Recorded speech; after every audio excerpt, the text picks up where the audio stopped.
야, 당장 주소 안 불어. 내가 직접 찾아가서 널 끌고 올 테니까. 생일상을 안 차렸다는 이유 하나로 며느리를 잡으러 오겠다는 시어머니. 며느리는 조용히 주소 하나를 문자로 보냈습니다. 그런데 그 주소는 며느리의 집이 아니었습니다. 남편의 상간녀가 애를 낳고 입원해 있는 산부인과 특실 호수였습니다. 분노에 눈이 먼 시어머니는 병원으로 달려갔습니다. 직원들의 만류를 뿌리치고 문을 발로 걷어찬 그 순간 시어머니가 마주한 것은 며느리가 아니라 자기 아들이었습니다. 낯선 여자의 침대 곁에서 갓난아기를 안고 서 있는 아들. 시어머니의 눈이 뒤집히며 그 자리에서 바닥으로 쓰러졌습니다. 하지만 이건 시작에 불과했습니다. 쓰러진 시어머니가 눈을 뜬 뒤 내린 결정은 세상 누구도 예상하지 못한 것이었고 그 선택이 이 집안 전체를 돌이킬 수 없는 구렁텅이로 끌고 갑니다. 오늘의 사연 지금 시작합니다. 사연이 시작하기 전 좋아요를 눌러주세요. 오늘 하루 여러분께 행운과 복이 가득하길 기원합니다. 오후 5시 퇴근길 지하철 안에서 지수의 휴대폰이 요란하게 울렸습니다. 화면에 뜬 이름은 시어머니 박여사. 지수는 잠깐 눈을 감았다가 천천히 통화 버튼을 눌렀습니다. 야, 윤지수. 너 지금 제정신이야? 오늘이 무슨 날인지 알아 몰라. 이 시험이 생일인 거 뻔히 알면서 어딜 쏘다니는 거야. 박 여사의 목소리가 수화기 너머로 쏟아졌습니다. 주변 승객들이 고개를 돌릴 만큼 날카로운 소리였습니다. 어머님, 그게 무슨 말씀이신지. 무슨 말씀이긴 무슨 말씀이야. 이 맹추 같은 년아. 내 생일. 오늘이 이 늙은 시어미 생일이라고. 며느리라는 년이 아침에 미역국 한 그릇을 안 끓여나? 시어미 생일에 축하 전화 한 통이 있어. 밥상 한 번 차린 게 있어. 넌 애미애비가 그렇게 가르치든? 박 여사가 거실 탁자를 손바닥으로 내리치며 소리를 질렀습니다. 탁자 위의 리모컨이 바닥으로 떨어져 나갔습니다. 죄송합니다, 어머님. 제가 요즘 회사 일이 너무 바빠서 정신이 없었어요. 주말에 따로 찾아뵙고. 바빠? 내깐년이 바쁘면 얼마나 바쁘다고 유세야.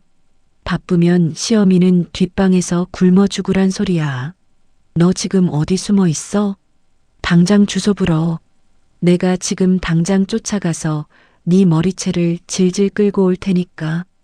박 여사가 현관 신발장 위에 놓인 볼펜을 움켜쥐며 이를 갈았습니다. 네. 어머님, 주소요? 제 주소를 말씀하시는 거예요? 그래, 주소. 너 지금 당장 안 불면 내가 우리 아들 영민이한테 전화해서 니년 당장 쫓아내라고 할 줄 알아. 어디서 시어미를 무시해, 무시하길. 지수는 수화기를 귀에서 살짝 떼고 조용히 숨을 내쉬었습니다. 지수의 눈동자가 한 곳에 멈췄습니다. 휴대폰 메모장에 적어둔 주소 하나. 서울 강남구 소재 미즈앤맘 산부인과 본관 7층 특실 702호. 남편 영민의 상간녀 최유리가 며느리 행세를 하며 입원해 있는 바로 그 방이었습니다. 알겠습니다, 어머님.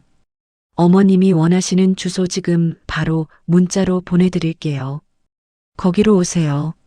지수는 담담한 목소리로 말한 뒤 통화를 끊었습니다. 그리고 메모장에 적어둔 산부인과 주소와 호수를 복사해 박 여사에게 전송했습니다. 문자를 받아든 박 여사는 주소를 확인하자마자 코트를 걸치고 현관문을 벌컥 열었습니다. 입술을 꽉 깨문 채 택시를 잡아타며 기사에게 주소를 내밀었습니다. 기사 양반, 여기 강남에 있는 산부인과로 빨리 가요. 아, 굼벵이처럼 굴지 말고 쌩쌩 좀 밟아봐요. 속 터져 죽겠네, 진짜. 택시 안에서 박 여사는 쉴 새 없이 무릎을 손으로 두드렸습니다. 며느리를 어떻게 혼내줄지 속으로 되뇌는 듯 입꼬리가 실룩거렸습니다.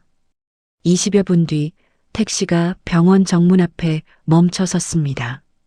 박 여사는 거스름돈도 받지 않고 차에서 내려 병원 로비로 성큼성큼 걸어 들어갔습니다.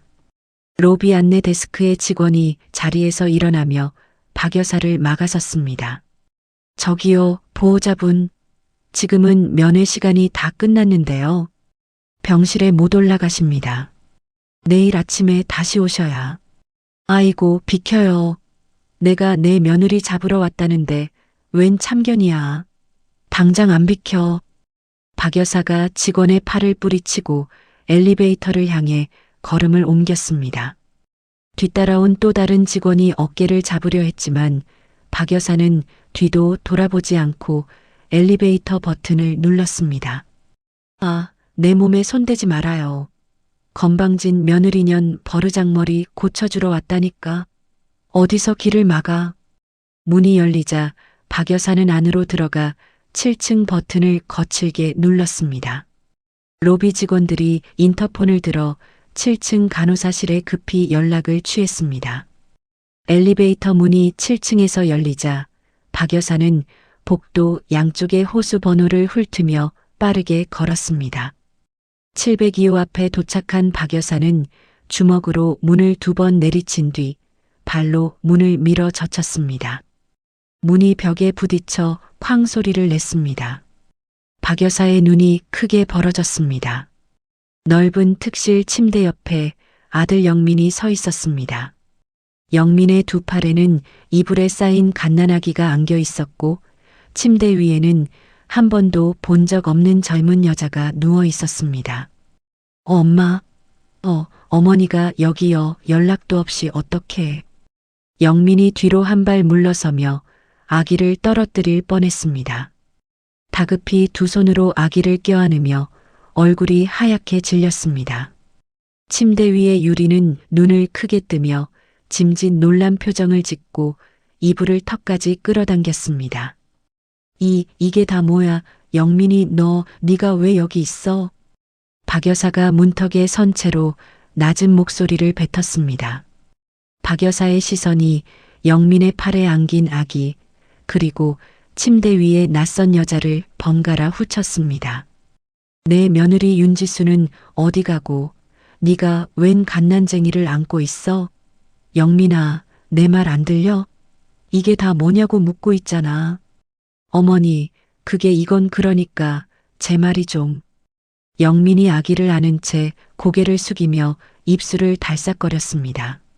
말이 나오지 않는 듯 턱을 떨었습니다. 답답하게 더듬거리지 말고 똑바로 말해. 침대에 누워있는 저 맹랑한 여자는 누구고 네 품에 안긴 그 핏덩이는 대체 뭐냐고.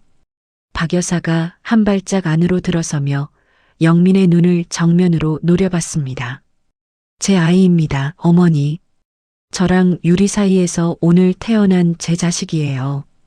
영민이 바닥을 내려다보며 겨우 입을 열었습니다. 뭐라고? 네 자식?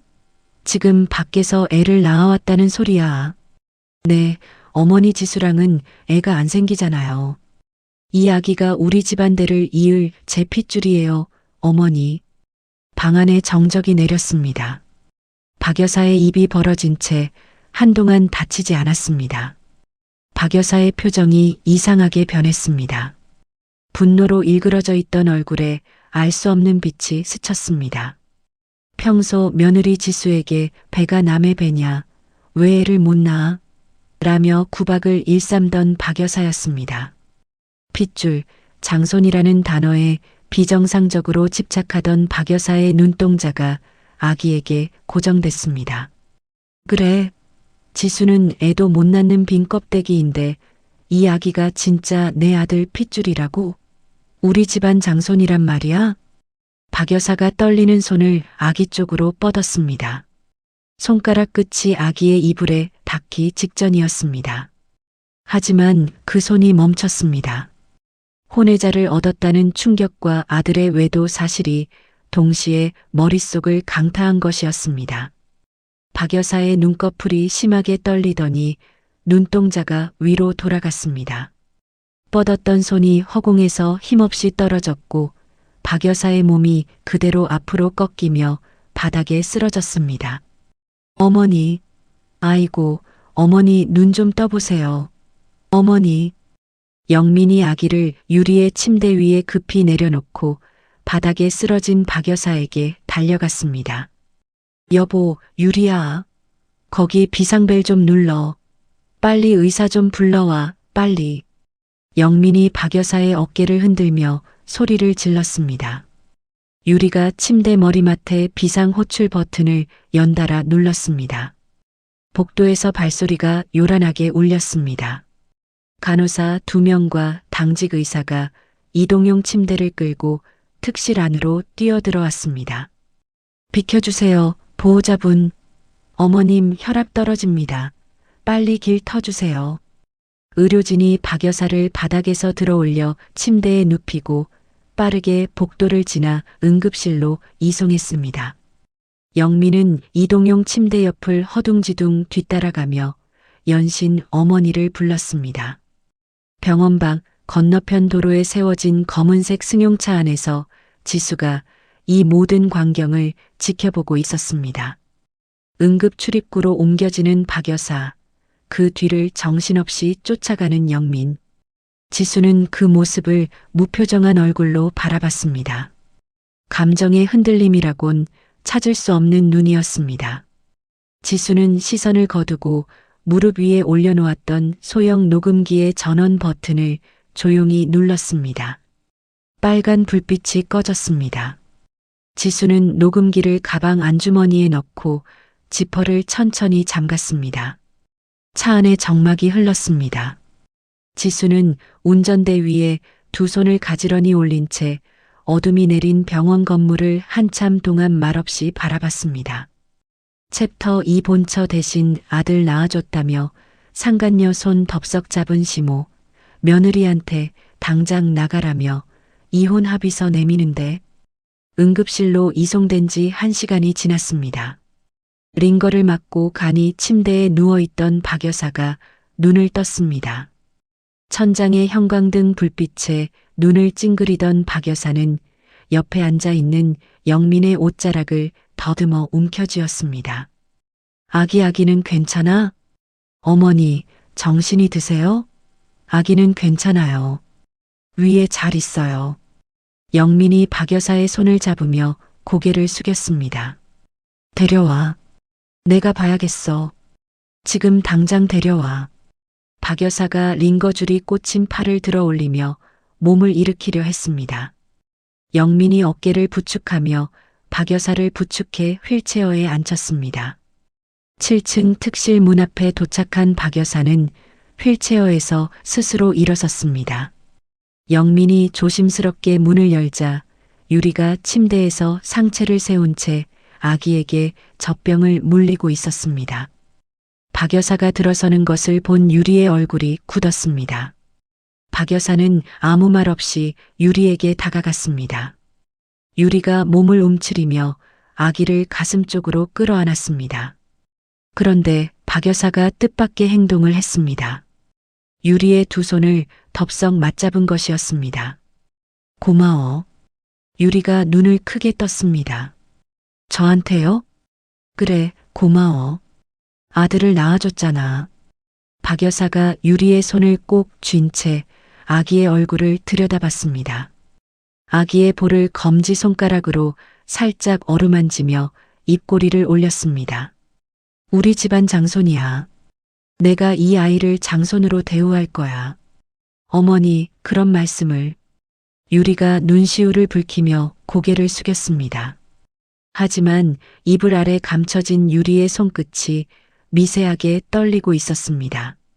영민이 문 옆에 서서 어머니의 뒷모습을 바라봤습니다. 예상하지 못한 반응에 영민의 굳어있던 어깨가 조금씩 내려갔습니다. 어머니, 그러면 지수는? 그년 얘기는 꺼내지도 마. 몇 년을 살았는데 배 한 번 안 불러오더니. 이 아이 엄마가 진짜 며느리지. 박 여사가 유리의 손을 놓지 않은 채 영민을 돌아보며 단호하게 말했습니다. 며칠 뒤 일요일 아침이었습니다. 지수가 살고 있는 신혼집 현관 비밀번호를 누르는 소리가 났습니다. 거실에서 커피를 마시던 지수가 고개를 돌렸습니다. 현관문이 열리며 영민이 먼저 들어섰습니다. 그 뒤로 박 여사가 따라 들어왔습니다. 영민의 양손에는 커다란 종이 가방 2개가 들려 있었고 박 여사는 검은 비닐봉지를 하나 끌고 있었습니다. 뭐야 이게? 지수가 커피잔을 탁자 위에 내려놓으며 자리에서 일어섰습니다. 영민은 대답 대신 종이 가방을 거실 바닥에 내동댕이 쳤습니다. 가방 안에서 지수의 옷가지와 화장품이 쏟아져 나왔습니다. 너 짐 싸서 오늘 중으로 나가. 지금 무슨 소리야? 유리가 태어나면 여기서 아기랑 살아야 해. 네가 차지하고 앉아있을 자리가 없다고. 영민이 주머니에서 서류 봉투를 꺼내 탁자 위에 던졌습니다. 봉투에서 미끄러져 나온 종이 위에 이혼 합의서라는 글자가 찍혀 있었습니다. 여기 도장 찍어. 깔끔하게 끝내자. 지수가 탁자 위에 서류를 내려다봤습니다. 지수의 턱 근육이 한번 움직였지만 얼굴에는 아무런 표정 변화가 없었습니다. 위자료는 얼마나 줄 건데? 그 말에 박 여사가 비닐봉지를 바닥에 내려놓으며 앞으로 나섰습니다. 위자료? 네가 이 집에서 밥 먹고 잠잔 것만 해도 감사할 줄 알아야지. 위자료는 무슨 위자료야? 한 푼도 없어. 박 여사가 손가락으로 지수의 이마 쪽을 가리키며 목소리를 높였습니다. 아이 하나 못 낳는 주제에 위자료를 달라고. 네 팔자에 위자료가 어딨어? 지수는 박 여사의 손가락을 피하지 않았습니다. 대신 시선을 천천히 거실 구석 선반 위로 옮겼습니다. 선반 위에 작은 화분 옆으로 검은색 렌즈가 달린 홈 카메라가 놓여 있었습니다. 이사 오던 날 지수가 직접 설치해 두었던 것이었습니다. 빨간 전멸등이 조용히 깜빡이고 있었습니다. 어머님, 남의 집에 이렇게 들어오시면 안 됩니다. 남의 집? 내 아들 돈으로 얻은 집이 남의 집이야. 박 여사가 탁자를 손바닥으로 내리쳤습니다. 커피잔이 흔들리며 탁자 위로 커피가 쏟아졌습니다. 도장 안 찍을 거야? 영민이 팔짱을 낀 채 지수를 내려다보며 물었습니다. 지수는 탁자 위에 이혼 합의서를 집어들었습니다. 두 손으로 종이의 양쪽 끝을 잡았습니다. 그리고 한 번에 쭉 찢었습니다. 찢어진 종이 조각이 바닥으로 흩날렸습니다. 법대로 할게. 지수가 찢어진 종이를 바닥에 떨어뜨리며 영민의 눈을 똑바로 쳐다봤습니다. 뭐? 영민의 얼굴이 불그락푸르락 변했습니다. 영민은 소파 옆에 놓인 지수의 가방을 집어들더니 현관문을 열고 복도로 내던졌습니다. 가방이 바닥에 부딪혀 안에 있던 지갑과 손거울이 쏟아져 나갔습니다. 그래, 법대로 해. 근데 오늘 당장 이 집에서 꺼져. 안 나가면 내가 끌어낼 줄 알아. 영민이 지수의 팔을 잡아 현관 쪽으로 밀었습니다. 지수의 등이 신발장 모서리에 부딪혀 둔탁한 소리가 났습니다. 지수가 등을 감싸 쥐며 이를 악물었습니다. 아파도 싸지. 시어미 생일도 챙길 줄 모르는 것이. 박 여사가 팔짱을 끼고 현관 쪽을 바라보며 콧방귀를 뀌었습니다. 지수는 흐트러진 머리카락을 손으로 넘기며 천천히 몸을 일으켰습니다. 복도로 나간 지수는 바닥에 쏟아진 물건들을 하나하나 주워 가방에 넣었습니다. 손끝이 미세하게 떨렸지만 지수의 얼굴은 평온했습니다. 지수는 가방을 어깨에 메고 엘리베이터를 탔습니다. 1층에 내려선 지수는 아파트 정문을 나서지 않고 오른쪽으로 방향을 틀었습니다. 도보로 3분 거리에 있는 경찰서를 향해 걸음을 옮겼습니다. 경찰서 민원실에 도착한 지수는 접수 창구 앞에 섰습니다. 폭행과 재물 손괴로 신고하려고 합니다. 접수 담당 경찰관이 서류를 꺼내며 고개를 들었습니다. 가해자가 누구입니까? 남편 김영민하고 시어머니 박정순입니다. 지수는 가방에서 휴대폰을 꺼냈습니다. 홈 카메라 앱을 열어 방금 전 거실에서 촬영된 영상을 경찰관에게 보여줬습니다. 화면 속에서 영민이 지수의 팔을 잡아 밀치는 장면, 가방을 복도로 내던지는 장면이 선명하게 재생됐습니다. 30여 분 뒤 지수는 경찰관 2명을 대동하고 다시 아파트 앞에 섰습니다. 경찰관이 초인종을 누르자 영민이 문을 열었습니다. 경찰관의 제복을 본 영민의 표정이 순간적으로 굳었습니다. 주거 침입과 폭행 신고가 접수되어 현장 확인 나왔습니다. 안에 계신 분들 모두 밖으로 나와 주십시오. 아니, 이건 부부 싸움인데 경찰까지.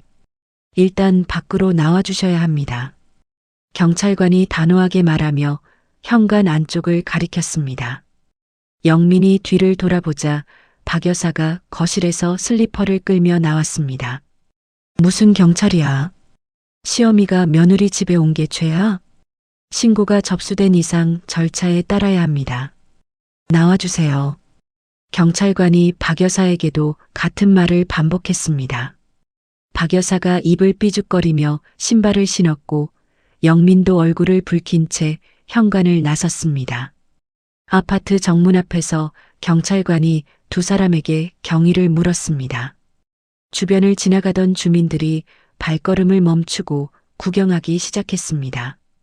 박 여사가 주민들의 시선을 의식하며 얼굴을 손으로 가렸습니다. 아이고, 이 망신을. 영민은 이를 악물고 경찰차 쪽을 노려봤습니다. 주먹을 꽉 쥔 영민의 손등에 핏줄이 돋아올랐습니다. 경찰관의 조치로 두 사람이 떠난 뒤 지수는 현관문을 닫고 잠금 장치를 걸었습니다. 등을 문에 기대고 천천히 바닥에 주저앉았습니다. 지수의 손이 여전히 떨리고 있었습니다. 하지만 지수는 떨리는 손으로 휴대폰을 꺼내 홈 카메라 앱에 저장된 영상 파일을 클라우드에 백업하기 시작했습니다. 그날 밤 영민은 자신의 원룸에 돌아와 침대에 벌러덩 누웠습니다. 천장을 올려다보던 영민의 입에서 이를 가는 소리가 났습니다. 영민은 벌떡 일어나 책상 위 노트북을 열었습니다. 검색창에 지수의 회사 이름과 주소를 입력했습니다. 화면에 뜬 지도 위에 빨간 핀을 손가락으로 짚으며 영민의 눈이 가늘게 좁혀졌습니다. 다음 날 아침 9시 영민은 지수의 회사 건물 앞에 서 있었습니다. 정문 회전문을 밀고 들어간 영민은 로비 한가운데에 멈춰 섰습니다. 출근하는 직원들이 영민 옆을 지나가며 고개를 갸웃거렸습니다. 윤지수 여기서 일하지. 영민이 로비를 향해 고함을 질렀습니다. 안내 데스크 직원이 놀라 자리에서 벌떡 일어섰습니다. 저기 손님이 아니라 남편이야, 남편. 윤지수 남편이라고. 영민이 안내 데스크를 손바닥으로 내리치며 소리쳤습니다. 로비에 있던 직원 서너 명이 발걸음을 멈추고 영민을 쳐다봤습니다. 다들 잘 들어. 윤지수, 그 여자 불임이야. 불임인 주제에 남편한테 의부증까지 부려서 가정을 박살낸 미친 여자라고. 영민의 목소리가 로비 전체에 울려 퍼졌습니다. 엘리베이터에서 내리던 직원들까지 걸음을 멈추고 입구 쪽을 바라봤습니다. 2층 계단 난간 너머로 소란을 감지한 지수가 내려다봤습니다. 지수의 얼굴에 잠깐 경직이 스쳤지만 곧바로 주머니에서 휴대폰을 꺼냈습니다. 카메라를 켜고 영민이 고함치는 모습을 촬영하기 시작했습니다. 지수의 두 손이 휴대폰을 단단히 감싼 채 흔들림 없이 화면을 고정했습니다. 저 여자 때문에 우리 어머니가 쓰러졌어. 시어미 생일도 안 챙기는 인간이 어디. 영민이 로비를 돌아다니며 계속 소리를 질렀습니다. 지수는 영민의 얼굴과 입모양이 정확히 잡히도록 화면을 조절하며 촬영을 이어갔습니다. 1분쯤 지났을 때 지수가 안내 데스크 쪽으로 시선을 보냈습니다. 안내 데스크 직원이 이미 보안실에 연락을 취한 상태였습니다. 곧이어 보안 요원 2명이 로비로 뛰어들어왔습니다. 나가주십시오. 보안 요원 1명이 영민의 앞을 가로막았습니다. 손대지 마. 나 여기 직원 남편이라고. 외부인은 퇴장해 주셔야 합니다. 보안 요원 2명이 영민의 양쪽 팔을 잡고 정문 쪽으로 끌어냈습니다. 영민이 버둥거리며 발을 질질 끌었지만 보안 요원들의 힘을 이기지 못하고 회전문 밖으로 밀려났습니다. 유리문 너머로 영민이 보안 요원에게 항의하는 모습이 보였습니다. 지수는 촬영을 멈추고 휴대폰 화면을 확인했습니다. 영민이 허위 사실을 소리치는 장면, 보안 요원에게 끌려나가는 장면이 선명하게 기록되어 있었습니다. 지수는 영상 파일을 저장하고 휴대폰을 주머니에 넣었습니다. 계단을 내려와 안내 데스크 직원에게 조용히 고개를 숙여 보인 뒤 사무실로 향하는 엘리베이터에 올라탔습니다. 챕터 3 상간녀 전 남자친구가 산부인과에 나타나 친자 확인 들먹이며 돈 요구하는데 상간녀가 본처한테 뒤집어 씌운 거짓말의 끝은 유리가 입원해 있는 산부인과 병실 복도에 낯선 남자가 나타났습니다. 검은 점퍼에 청바지 차림의 남자는 간호사실 앞을 지나칠 때 모자를 눌러쓰고 고개를 숙였습니다. 702호 앞에 멈춰 선 남자가 문을 두드리지 않고 손잡이를 돌렸습니다. 침대에서 아기에게 분유를 먹이던 유리가 고개를 들었습니다. 문 앞에 선 남자의 얼굴을 확인한 유리의 손에서 젖병이 미끄러져 이불 위로 떨어졌습니다. 태서가 너 여기 어떻게 알았냐고? 네가 입원했다는 소문이 어디서 안 돌겠어. 최태석이 문을 닫고 안으로 들어섰습니다. 태석은 아기 쪽으로 천천히 고개를 돌렸습니다. 아기의 얼굴을 위에서 내려다보며 입꼬리를 비틀었습니다. 출산일이 언제야? 그게 왜? 내가 계산을 좀 해봤거든. 우리 헤어지기 전에 네 배가 불러 있었잖아. 이에 나랑 사귈 때 생긴 거 아니야? 유리의 얼굴에서 핏기가 빠졌습니다. 이불 위에 젖병을 더듬어 잡으며 시선을 아래로 떨어뜨렸습니다. 무슨 헛소리야. 이의 아빠는 영민이야. 그래. 그러면 친자 확인해볼까? 요즘 그거 간단하더라. 면봉으로 입안 한번 닦으면 끝이래. 태석이 침대 옆 의자에 털썩 앉으며 다리를 꼬았습니다. 주머니에서 휴대폰을 꺼내 화면을 유리 쪽으로 돌렸습니다. 화면에는 친자 확인 검사를 의뢰할 수 있는 업체의 홈페이지가 띄워져 있었습니다. 너 지금 나한테 뭘 원하는 거야? 유리가 이를 악물며 태석을 노려봤습니다. 간단해. 돈. 내가 이 입 다물고 있으려면 그 정도 성의는 보여줘야지. 태석이 휴대폰을 주머니에 도로 넣으며 검지로 입술을 톡톡 두드렸습니다. 나한테 돈이 어딨어. 없으면 만들어. 네 옆에 돈 많은 남자 있잖아. 그 남자한테 빼내든 어쩌든 네 사정이고 나한테 5천은 줘야 돼. 유리의 눈동자가 흔들렸습니다. 입술을 깨물며 아기의 이불을 쥔 손에 힘을 주었습니다. 나가. 여기서 나가. 알았어. 오늘은 가지. 근데 일주일이야. 일주일 안에 연락 없으면 그 김영민인가 하는 남자한테 내가 직접 찾아갈게. 태석이 자리에서 일어나며 아기를 한 번 더 내려다봤습니다. 유리가 침대에서 벌떡 일어나 태석의 팔을 잡아 끌었습니다. 여기서 이러지 마. 나가 제발. 유리가 태석을 병실 밖으로 밀어냈습니다. 복도로 나온 두 사람은 비상구 쪽으로 이동했습니다. 유리가 태석의 점퍼 소매를 움켜쥐고 작은 목소리로 따졌습니다. 진짜 돈이 없다고. 한 푼도 없어? 그건 네 문제지. 나는 일주일만 기다릴게.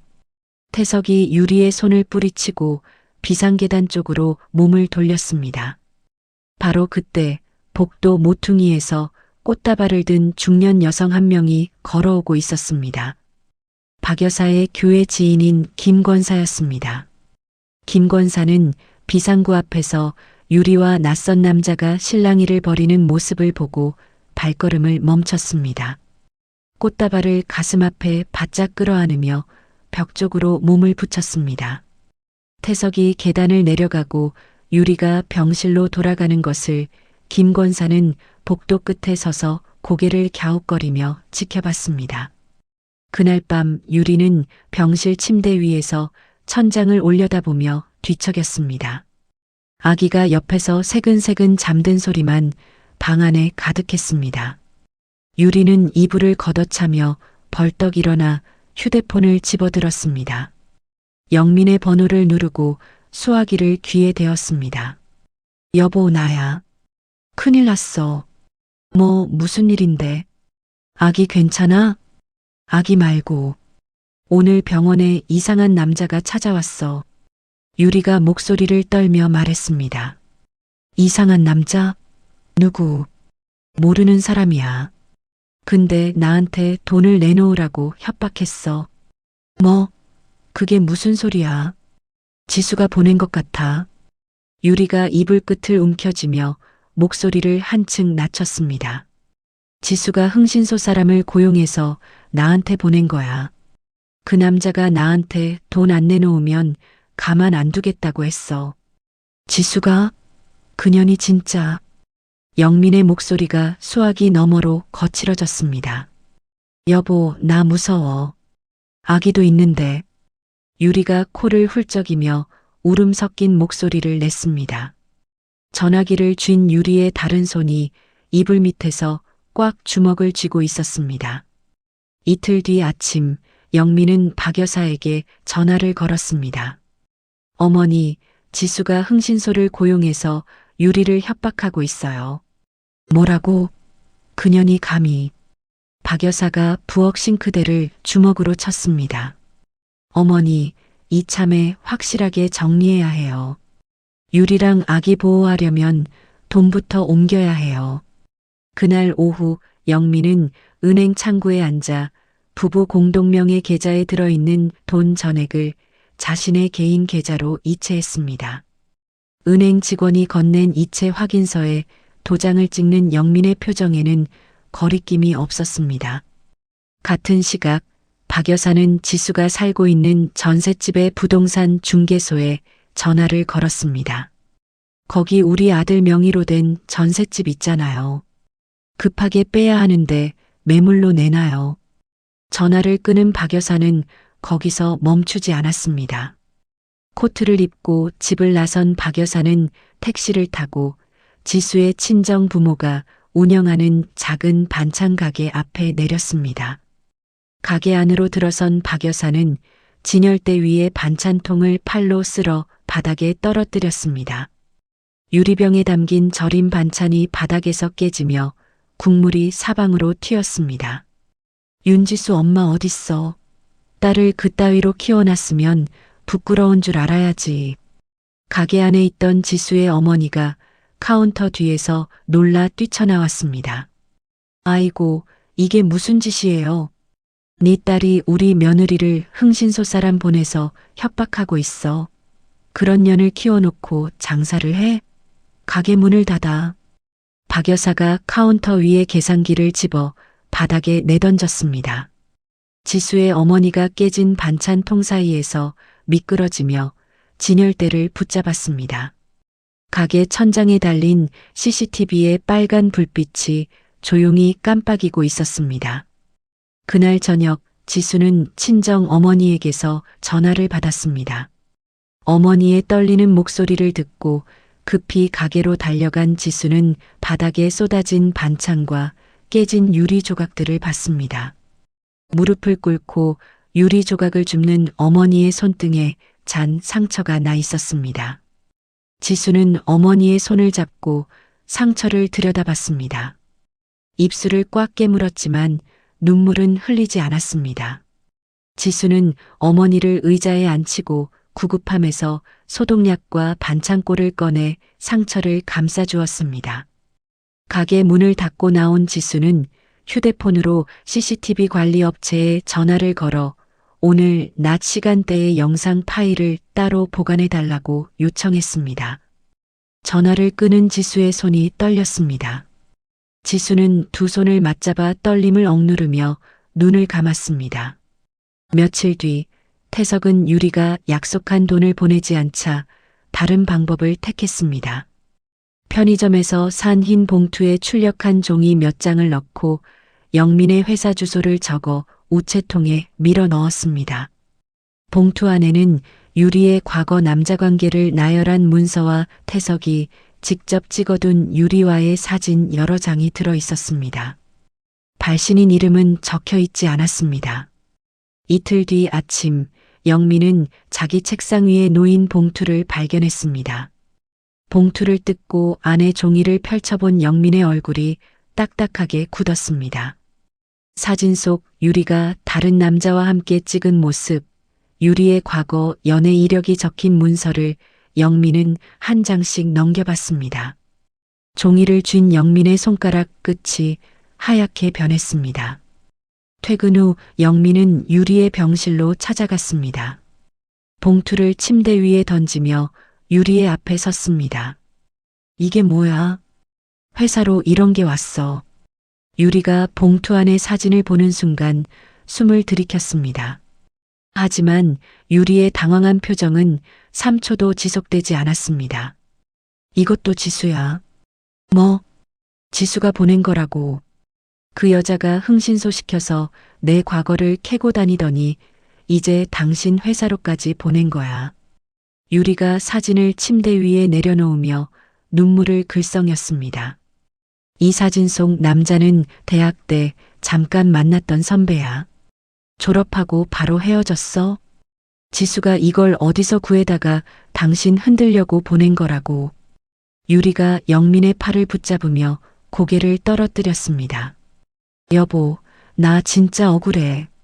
아기 낳고 몸도 안 추스른 사람한테 이런 짓을 하다니.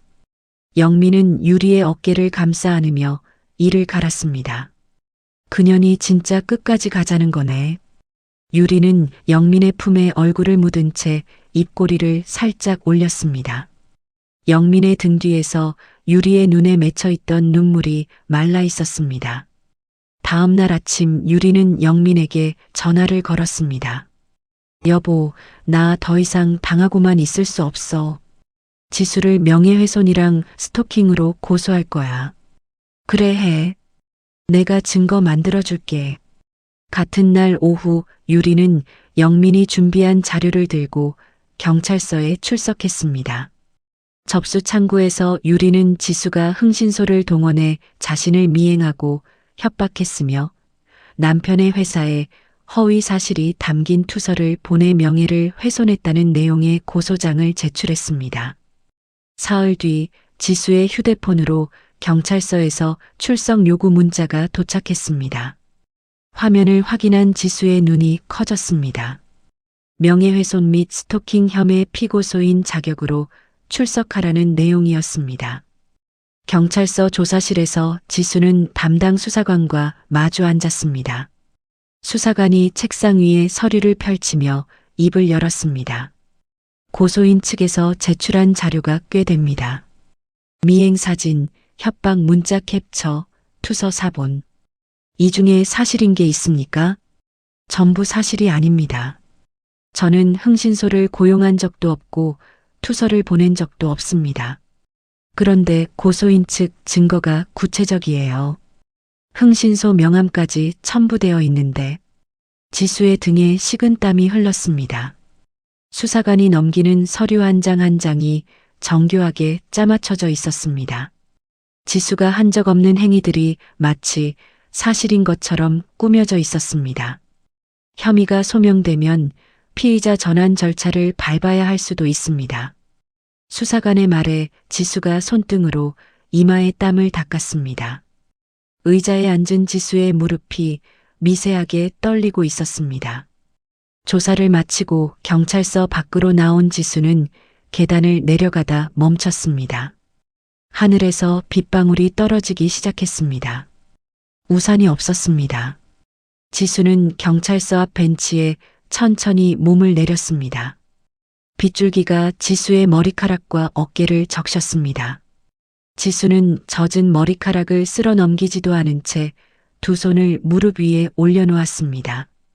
빗물이 지수의 볼을 타고 턱 끝에서 떨어졌습니다. 눈물인지 빗물인지 구분이 되지 않았습니다. 지수는 무릎 위에 놓인 휴대폰의 연락처 목록을 천천히 내렸습니다. 변호사, 법률 상담, 이런 단어가 필요했습니다. 지수는 고개를 들어 비에 젖은 어두운 하늘을 올려다봤습니다. 챕터 4 사면 초과에 몰린 며느리, 승률 100% 이혼 전문 변호사를 만나 반격의 판을 짜다. 다음 날 아침 지수는 대학 동문인 친구 수빈에게 전화를 걸었습니다. 수빈아, 나 좀 도와줘. 이혼 전문 변호사 소개 좀 받을 수 있을까? 무슨 일이야 갑자기. 자세한 건 나중에 말해줄게. 진짜 급해. 수빈은 잠시 침묵하더니 한 사람의 이름을 꺼냈습니다. 강도진이라고 있어. 우리 로펌 대표 변호사인데 이혼 소송은 진 적이 없대. 근데 상담 잡기가 하늘의 별 따기야. 부탁할게. 어떻게든 한 번만 만나게 해줘. 전화를 끊은 지수는 욕실 거울 앞에 섰습니다. 거울 속의 얼굴은 밤새 잠을 이루지 못한 탓에 눈밑이 거뭇하게 내려앉아 있었습니다. 지수는 찬물로 얼굴을 씻고 옷장에서 단정한 재킷을 꺼내 입었습니다. 이틀 뒤 오전 10시 서울 서초동의 한 빌딩 14층에 위치한 법률사무소 앞에 지수가 서 있었습니다. 유리문 너머로 넓은 로비와 가죽 소파가 보였습니다. 지수는 심호흡을 한 번 하고 문을 밀었습니다. 안쪽 회의실로 안내받은 지수는 의자에 앉아 기다렸습니다. 3분쯤 지났을 때 회의실 문이 열리며 남자 한 명이 들어왔습니다. 깔끔하게 다림질된 흰색 셔츠에 감색 넥타이를 맨 남자는 서류 파일 하나를 손에 들고 있었습니다. 윤지수 씨요? 강도진입니다. 도진은 지수의 맞은편에 앉으며 서류 파일을 탁자 위에 내려놓았습니다. 지수를 한번 바라본 도진의 눈은 차분하면서도 날카로웠습니다. 수빈 씨한테 대략 들었습니다. 가지고 온 자료가 있으면 전부 보여주세요. 지수는 가방에서 서류 봉투와 USB 하나를 꺼내 탁자 위에 올렸습니다. 봉투 안에는 홈 카메라 영상을 캡처한 사진, 녹음 파일 목록, 경찰서 출석 통지서 사본이 들어 있었습니다. 도진은 한 장씩 넘기며 훑어봤습니다. 중간중간 펜을 들어 서류 여백에 메모를 적었습니다. 지수는 도진이 자료를 검토하는 동안 두 손을 무릎 위에 가지런히 모은 채 기다렸습니다. 10여 분이 지났습니다. 도진이 마지막 장을 덮고 펜을 내려놓았습니다. 솔직하게 말씀드리겠습니다. 지금 가지고 있는 자료로는 부족합니다. 지수의 어깨가 살짝 내려갔습니다. 상대방 측에서 역고소를 걸어놓은 상태고 조작된 증거도 꽤 정교합니다. 이 상태에서 방어만 하면 질질 끌리다 불리해져요. 그러면 어떻게 해야 하는 건가요? 판을 뒤집으려면 공격해야 합니다. 남편 쪽의 급소를 찾아내서 먼저 치는 겁니다. 도진이 탁자 위의 서류를 손가락으로 톡톡 두드렸습니다. 윤지수 씨, 남편 회사에서 무슨 일을 합니까? 건설 관련 하청 관리를 하는 걸로 알고 있어요. 자세한 건 저한테 말해준 적이 없어요. 회사 안에 믿을 만한 사람이 있습니까? 남편의 업무 내용을 알 수 있는 사람이요. 지수는 잠시 생각에 잠겼습니다. 눈동자가 한쪽에 멈추더니 천천히 입을 열었습니다. 윤대리라는 사람이 있어요. 남편 팀에서 같이 일하는데 예전에 회식 자리에서 저한테 남편 행동이 좀 이상하다고 귀띔해 준 적이 있어요. 연락할 수 있습니까? 명함을 받아둔 게 있을 거예요. 도진은 고개를 끄덕이며 펜을 집어 새 종이에 무언가를 적기 시작했습니다. 그 사람을 통해서 남편의 회사 업무 자료를 확보해야 합니다. 특히 회계 관련 장부가 필요합니다. 회계 장부요? 외도를 하려면 돈이 필요합니다.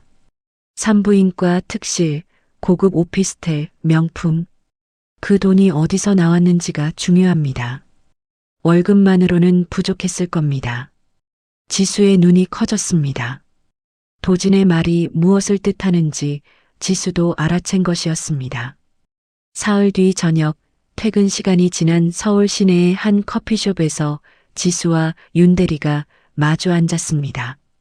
윤 대리는 앞에 놓인 커피잔을 양손으로 감싼 채 주위를 두리번거렸습니다. 윤지수 씨, 나도 사실 김영민 과장 때문에 골치가 아팠어요. 하청업체 대금 처리가 이상한 게 한두 번이 아니었거든요. 어떻게 이상한 건데요? 실제로 공사를 안 한 업체한테 대금이 나가요. 서류상으로만 공사한 걸로 되어 있는 거죠. 제가 한번 따져봤더니 김 과장이 저한테 신경 끄라고 하더라고요. 윤 대리가 커피를 한 모금 마시며 목소리를 낮췄습니다. 자료를 좀 볼 수 있을까요? 그 하청업체 대금 내역이요. 제가 접근할 수 있는 파일이 있긴 한데. 윤 대리가 말끝을 흐렸습니다. 위험한 거 아닌가요? 회사에서 알면 저도 잘릴 수 있어요. 도와주시면 자료는 법적으로 안전하게 처리할 겁니다. 변호사 선생님이 보장하셨어요. 지수가 윤 대리의 눈을 똑바로 쳐다보며 말했습니다. 윤 대리는 커피잔을 내려놓고 한참 동안 탁자 위를 바라봤습니다. 알겠습니다. 내일 점심시간에 복사할게요. 다음 날 오후 윤 대리는 점심시간을 틈타 사무실 서류 보관함에서 회계 파일 3개를 복사했습니다. 복사한 서류를 갈색 봉투에 넣고 퇴근길에 지수에게 건넸습니다. 그날 밤 도진의 사무실 회의실 탁자 위에 봉투 안에 서류가 펼쳐졌습니다. 도진은 장부를 한 장씩 넘기며 형광펜으로 숫자의 줄을 그었습니다. 여기 보세요. 이 하청업체 3곳 전부 유령 회사입니다. 사업자 등록은 되어 있는데 실제 공사 실적이 없어요. 도진이 형광펜으로 표시한 숫자들을 손가락으로 짚었습니다. 이쪽으로 빠져나간 돈이 지난 2년간 대략 4억 원입니다. 4억이요? 지수가 의자에서 몸을 앞으로 기울이며 서류를 들여다봤습니다.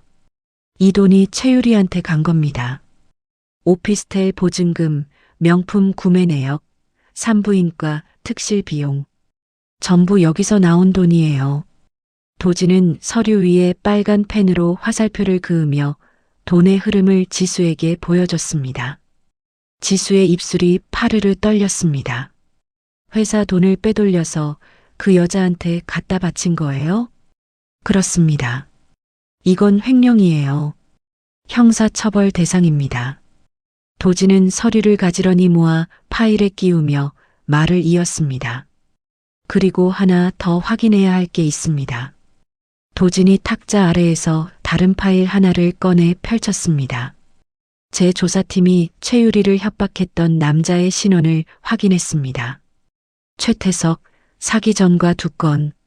그리고 이 남자가 개인적으로 아기의 친자 확인 검사를 이미 의뢰해둔 상태였습니다. 친자 확인이요? 그 결과가 나왔습니까? 나왔습니다. 태석이 결과지를 가지고 있었는데 저희 쪽에서 접촉해서 확보했습니다. 도진이 파일 안에 종이 한 장을 지수 앞으로 밀었습니다. 지수가 종이를 집어들고 내용을 읽었습니다. 지수의 눈동자가 천천히 커졌습니다. 이 아기가 영민이 아이가 아니라는 거예요? 태석의 아이일 확률이 압도적으로 높다는 결과입니다. 지수는 종이를 탁자 위에 내려놓고 의자 등받이에 몸을 기댔습니다. 천장을 올려다보며 긴 숨을 내쉬었습니다. 이러면 됩니다. 횡령 증거의 친자 확인 결과까지 이걸 법정에서 한꺼번에 터뜨리면 상대방은 무너집니다. 도진이 파일을 닫으며 지수를 바라봤습니다. 그날 이후 지수와 도진은 매일 밤 회의실에서 마주 앉았습니다. 탁자 위에는 서류 더미와 배달 음식 용기가 뒤섞여 놓였습니다. 도진은 증거 자료를 하나씩 분류하며 법적으로 효력이 있는 것과 보조 자료로 쓸 것을 나눴습니다. 지수는 도진이 설명하는 내용을 수첩에 빼곡히 적으며 고개를 끄덕였습니다. 어느 날 밤 11시쯤 지수가 회의실을 나와 도진의 사무실 건물 지하 주차장으로 내려갔습니다. 주차장은 텅 비어 있었고 형광등 몇 개만 깜빡이고 있었습니다. 지수가 차 문을 열려고 가방에서 열쇠를 꺼내는 순간 어둠 속에서 발소리가 들렸습니다. 검은 옷을 입은 남자 2명이 기둥 뒤에서 나타나 지수를 향해 빠르게 다가왔습니다. 윤지수 씨 맞지? 앞에 선 남자가 지수의 앞을 막아서며 물었습니다. 지수가 뒤로 한 발 물러섰습니다. 누구세요? 소송 취하하라는 전갈 왔어. 순순히 들으면 아무 일 없을 거야. 뒤에 있던 남자가 지수의 팔을 잡으려 손을 뻗었습니다. 지수가 팔을 빼며 소리를 질렀습니다. 그때 주차장 입구 쪽에서 거친 발소리가 울렸습니다. 도진이 양손에 서류 가방을 든 채 뛰어오고 있었습니다. 도진은 서류 가방을 바닥에 내던지며 지수와 남자들 사이로 뛰어들었습니다. 손 치워. 도진이 낮은 목소리로 말하며 앞에 선 남자의 손목을 잡아 비틀었습니다. 남자가 손목을 잡히자 비명을 지르며 무릎을 꿇었습니다. 뒤에 있던 남자가 주먹을 휘둘렀지만 도진이 몸을 낮추며 피한 뒤 남자의 팔을 잡아 기둥 쪽으로 밀쳤습니다. 남자의 등이 콘크리트 기둥에 부딪혀 쿵 소리가 났습니다. 두 남자가 바닥에 쓰러져 신음을 내는 사이 도진은 휴대폰을 꺼내 주차장 천장에 달린 CCTV를 가리켰습니다. 지금 전부 찍히고 있어. 그리고 차 번호도 다 확인했으니까 여기서 도망치면 더 불리해질 거야. 입구 쪽에 세워진 검은색 승합차의 번호판을 도진이 소리내어 읽었습니다. 바닥에 쓰러져 있던 두 남자의 얼굴이 하얗게 질렸습니다. 1시간 뒤 도진의 회의실에서 두 남자는 탁자 앞에 나란히 앉아 있었습니다. 도진이 맞은편에 앉아 녹음기를 켜고 종이 한 장을 내밀었습니다. 누가 시켰는지 여기 적어. 거짓말하면 CCTV 영상이랑 같이 경찰에 넘길 거야. 남자 한 명이 떨리는 손으로 펜을 집어 종이 위에 이름을 적었습니다. 김영민. 세 글자가 또렷하게 적혔습니다. 김영민이 언제, 어디서, 얼마를 주고 시켰는지 전부 말해. 녹음하고 있으니까. 두 남자가 번갈아 가며 입을 열었습니다. 영민이 현금 200만 원을 건네며 지수를 겁주라고 지시한 내용이 녹음기에 고스란히 담겼습니다. 자술서와 녹음이 끝난 뒤 도진은 두 남자를 돌려보내고 회의실 문을 닫았습니다. 탁자 위에 자술서와 녹음기를 나란히 놓고 의자에 앉았습니다. 지수가 맞은편에 앉아 있었습니다. 지수의 손이 아직 미세하게 떨리고 있었습니다. 괜찮습니까? 네, 괜찮아요. 감사합니다. 지수가 떨리는 손을 다른 손으로 감싸쥐며 고개를 숙였습니다. 이제 횡령 증거, 친자 확인 결과, 거기에 폭력 사주 자술서까지 패가 전부 모였습니다. 도진이 탁자 위의 서류들을 차례로 짚으며 말했습니다. 지수는 고개를 들어 도진을 바라봤습니다. 잠시 무언가를 망설이던 지수가 가방에서 두꺼운 파일 하나를 꺼냈습니다. 파일 표지에는 루미너스 사업 계획서라는 글씨가 적혀 있었습니다. 이건 뭡니까? 결혼 생활하는 동안 틈틈이 준비해 온 거예요. 친환경 생활용품 브랜드를 만들고 싶었어요. 영민이한테는 한 번도 말한 적 없어요. 도진이 파일을 펼쳐 한 장씩 넘겼습니다. 시장 분석, 제품 구성, 디자인 시안, 예상 매출까지 빼곡하게 정리되어 있었습니다. 도진의 눈썹이 올라갔습니다. 이거 상당히 구체적으로 준비하셨네요. 이혼하고 나면 이걸로 새로 시작하고 싶어요. 근데 돈이 없으면 시작도 못 하잖아요. 도진은 파일을 덮고 지수를 똑바로 바라봤습니다. 이 소송에서 이기면 위자료가 상당할 겁니다. 횡령금 환수분까지 합하면 사업을 시작하기에 충분한 돈이 될 겁니다.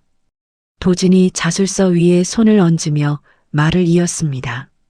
제가 반드시 이기겠습니다.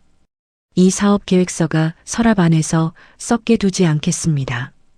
지수의 눈시울이 붉어졌습니다. 지수는 고개를 숙이고 한참 동안 말이 없었습니다. 회의실 창 너머로 서울의 야경이 조용히 빛나고 있었습니다. 챕터 5 법정에서 터진 친자 확인 결과 핏줄이 아니었다. 시모는 난동, 전 남편은 파면, 그리고 며느리의 화려한 반격이 시작된다. 한 달 뒤 서울가정법원 제3호 법정 앞 복도에 사람들이 모여 있었습니다. 지수는 검은색 재킷 차림으로 복도 끝 벤치에 앉아 무릎 위에 놓인 서류 파일을 가만히 내려다보고 있었습니다. 도진이 서류 가방을 든 채 법정문 앞에 서서 시계를 확인했습니다. 맞은편 복도에서 영민이 나타났습니다. 영민의 옆에는 영민 측 변호사가 서류를 끼고 걸어오고 있었고 그 뒤로 박 여사가 검은 외투를 입고 따라왔습니다. 영민은 지수 쪽을 힐끗 쳐다봤지만 지수는 고개를 들지 않았습니다. 법정 문이 열리고 양측이 안으로 들어섰습니다. 방청석에는 박 여사와 몇몇 관계인들이 자리를 잡았습니다. 재판이 시작되자 도진이 자리에서 일어났습니다. 재판장님, 원고 측에서 제출할 증거가 있습니다. 도진은 미리 준비한 서류 묶음을 재판부에 건넸습니다. 같은 서류를 영민 측 변호사에게도 전달했습니다. 첫 번째 자료는 피고 김영민이 재직 중인 회사에서 2년간 허위 하청업체를 통해 회사 돈을 빼돌린 내역입니다. 금액은 약 4억 원이며 해당 금액은 상간녀 최유리의 오피스텔 보증금, 산부인과, 입원비, 명품 구매 등에 사용되었습니다. 영민 측 변호사가 서류를 넘기며 얼굴을 찡그렸습니다. 영민의 얼굴에서 핏기가 빠지기 시작했습니다. 두 번째 자료입니다. 도진이 다음 서류를 들어 올렸습니다. 피고 김영민은 원고에 대한 이혼 소송 과정에서 불법 흥신소 직원을 고용하여 원고를 물리적으로 위협했습니다. 해당 흥신소 직원 2명의 자필 진술서와 녹취 파일을 제출합니다. 진술서에는 김영민이 현금 200만 원을 건네며 원고를 협박하라고 지시한 내용이 담겨 있습니다. 영민이 의자에서 몸을 앞으로 숙이며 자기 변호사의 소매를 잡아당겼습니다. 변호사가 영민의 손을 가만히 내리며 고개를 저었습니다. 도진은 잠시 멈추고 재판장을 바라봤습니다. 마지막으로 한 가지 더 있습니다. 재판장님, 법정 화면에 자료를 띄워도 되겠습니까? 재판장이 고개를 끄덕이자 도진이 노트북을 조작했습니다. 법정 정면의 스크린에 문서 하나가 크게 떠올랐습니다. 친자 확인 검사 결과서였습니다. 이 검사 결과지는 최유리가 출산한 아기와 최유리의 전 남자친구 최태석 사이의 친자 관계를 확인한 것입니다. 도진이 스크린을 가리키며 또렷한 목소리로 읽었습니다. 결과는 친자 일치입니다. 즉, 피고 김영민이 자신의 핏줄이라 주장하며 본처를 쫓아내고 상간녀를 들인 그 아기는 김영민의 아이가 아닙니다. 법정 안에 웅성거림이 퍼졌습니다. 영민이 스크린을 올려다보며 입을 벌렸습니다. 아무 소리도 나오지 않았습니다. 영민의 손이 탁자 위에서 부들부들 떨렸습니다. 방청석에서 박 여사가 벌떡 일어섰습니다. 거짓말. 그게 무슨 소리야? 우리 손주가 남의 핏줄이라니. 박 여사가 방청석 난간을 두 손으로 잡고 몸을 앞으로 내밀었습니다. 옆에 앉아있던 사람이 박 여사의 팔을 잡았지만 박 여사는 뿌리쳤습니다. 전현이, 최유리 전현이 우리 집안을 속인 거야. 박 여사가 방청석에서 뛰쳐나와 영민 옆에 앉아있던 빈 의자를 발로 찼습니다. 의자가 쓰러지며 바닥에 쾅 소리를 냈습니다. 법정 경위 2명이 재빨리 다가와 박 여사의 양팔을 잡았습니다. 놓으라고. 전현 머리채를 잡아야 한다고. 박 여사가 경위들의 손을 뿌리치려 발버둥 쳤습니다. 경위들이 박 여사를 양쪽에서 붙잡은 채 법정 밖으로 끌고 나갔습니다. 복도에서 박 여사의 고함 소리가 한참 동안 울려 퍼졌습니다. 재판장이 의사봉을 2번 내리쳤습니다. 정숙하십시오. 법정 안이 조용해졌습니다. 영민은 고개를 숙인 채 탁자 위에 자기 손등만 내려다보고 있었습니다. 얼굴이 회색빛으로 변해 있었습니다. 재판은 도진의 압도적인 증거 앞에서 빠르게 정리됐습니다. 재판부는 영민을 유책 배우자로 인정하고 지수에게 최고 수준의 위자료를 지급할 것을 명령했습니다. 아울러 영민이 빼돌린 부부 공동 자산의 전액 반환과 재산 분할도 지수에게 유리하게 결정됐습니다. 재판이 끝나고 법정 밖으로 나온 영민의 휴대폰이 울렸습니다. 화면에 뜬 이름은 회사 인사팀장이었습니다. 영민이 전화를 받자 수화기 너머로 짧은 통보가 들려왔습니다. 김영민 과장, 횡령건으로 오늘자로 파면 처리됩니다. 내일까지 회사에 출석해 주세요. 영민의 손에서 휴대폰이 미끄러져 바닥에 떨어졌습니다. 화면에 금이 갔지만 영민은 죽지 않았습니다. 복도 벽에 등을 기대고 천천히 바닥에 주저앉았습니다. 그로부터 2달 뒤 서울 성수동의 한 건물 2층에 새 간판이 걸렸습니다. 연두색 바탕에 흰 글씨로 루미너스라고 적힌 간판이었습니다. 지수가 건물 앞에 서서 간판을 올려다봤습니다. 손에는 도진이 검토해준 법인 설립 서류가 들려 있었습니다. 사무실 안에는 새 책상 4개와 컴퓨터가 놓여 있었고 벽면에는 지수가 직접 디자인한 제품 시안이 붙어 있었습니다. 친환경 소재로 만든 침구류, 아기용 수건, 생활소품들의 사진이 깔끔하게 정리되어 있었습니다. 루미너스는 론칭 첫 달부터 예상을 뛰어넘는 반응을 얻었습니다. 지수가 직접 쓴 브랜드 이야기가 입소문을 탔습니다. 시어머니의 구박, 남편의 외도, 빈손으로 다시 시작한 이야기를 담담하게 풀어낸 글이 젊은 여성들 사이에서 공유되고 또 공유됐습니다. 첫 생산분 5,000 세트가 열흘 만에 전량 팔렸습니다. 추가 주문이 밀려들어 공장에 긴급 발주를 넣어야 했습니다. 론칭 한 달이 되던 날 저녁, 지수는 사무실에서 직원 3명과 함께 작은 파티를 열었습니다. 탁자 위에 케이크 하나와 종이컵에 담긴 음료가 놓였습니다. 지수가 케이크 위에 촛불을 불어 끄자 직원들이 박수를 쳤습니다. 사무실 문이 열리며 도진이 들어섰습니다.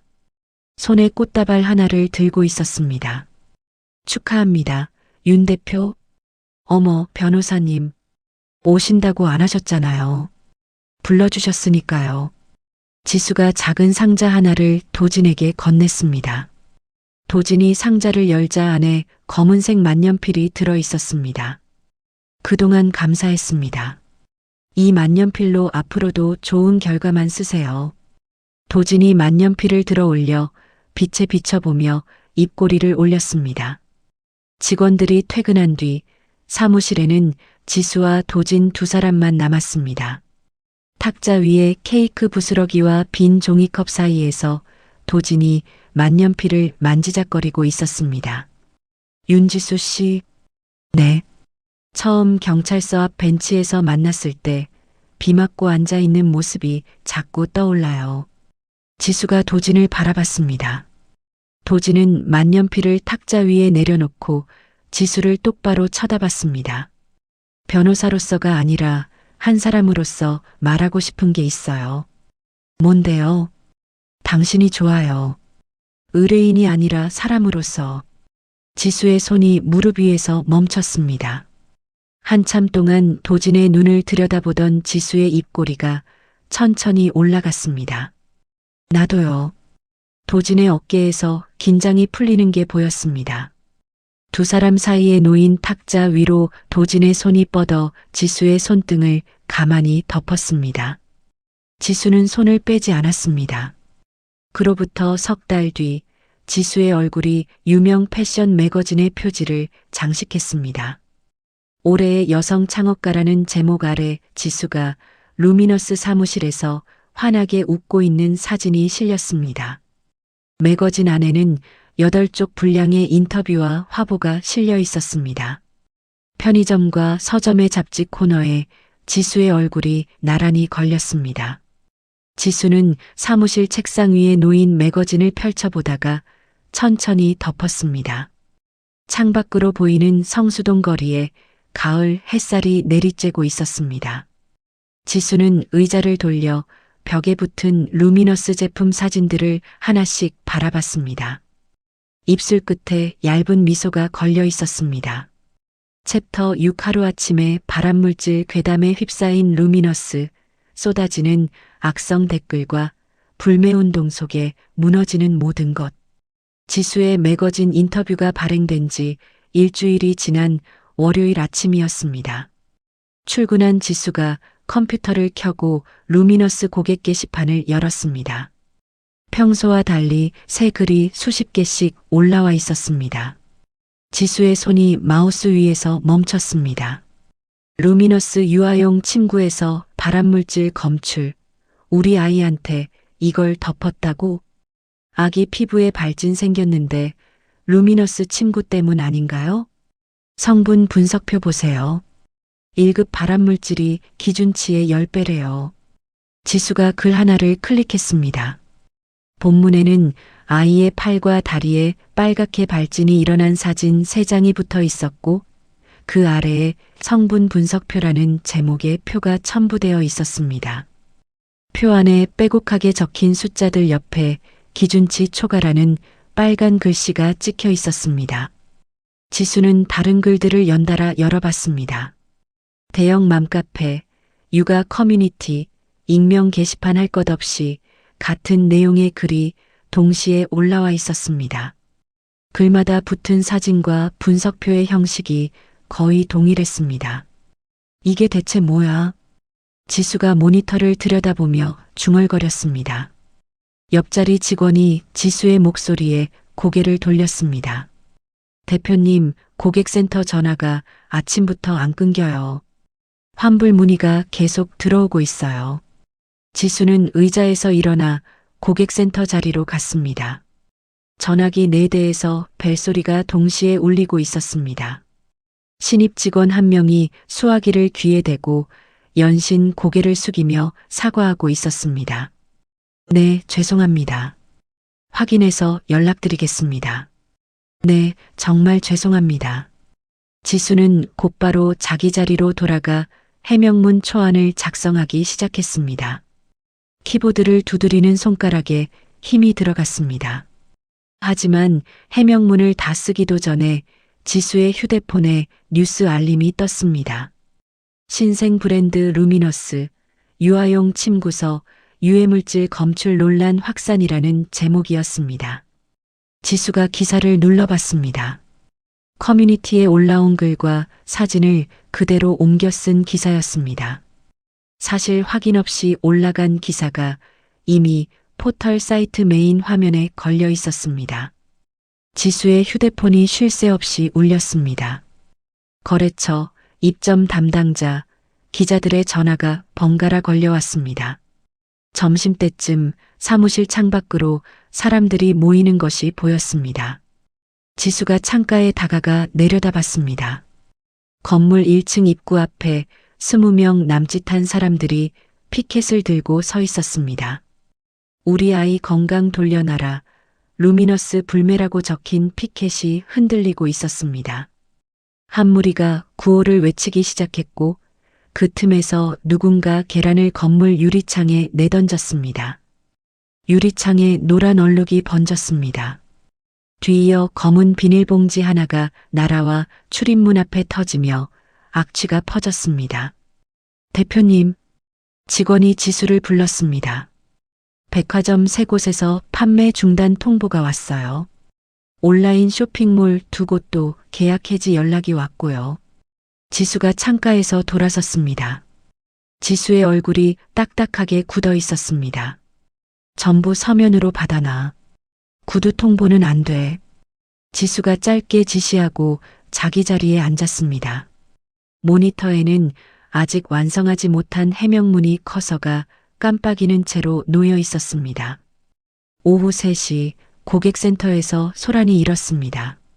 전화를 받던 신입 직원이 수화기를 놓더니 책상 위에 이마를 대고 그대로 움직이지 않았습니다. 괜찮아요? 이 대리님. 옆자리 직원이 어깨를 흔들었지만 반응이 없었습니다. 얼굴이 하얗게 질려 있었고 호흡이 거칠었습니다. 지수가 달려와 직원의 등을 쓸어내리며 119에 전화를 걸었습니다. 10분 뒤 구급대원이 올라와 직원을 들것에 실었습니다. 직원이 산소 마스크를 쓴 채 들것에 실려 사무실을 빠져나갔습니다. 남은 직원 2명이 사무실 한쪽에 서서 불안한 눈으로 서로를 쳐다봤습니다. 그날 저녁 지수는 사무실에 혼자 남아 공인인증기관에 전화를 걸었습니다. 루미너스 제품 전체에 대한 정밀 검사를 의뢰하고 싶습니다. 가장 빠른 일정으로 부탁드립니다. 수화기 너머의 담당자가 서류를 넘기는 소리가 들렸습니다. 접수는 내일 당장 가능한데 최종 결과 발급까지 최소 2주는 걸립니다. 2주요? 시료 채취부터 분석, 검증까지 절차가 있어서 그보다 더 당기기는 어렵습니다. 지수는 전화를 끊고 책상 위에 팔꿈치를 올린 채 두 손으로 이마를 감쌌습니다. 2주. 매출이 끊긴 상태에서 2주를 버틸 돈이 남아있지 않았습니다.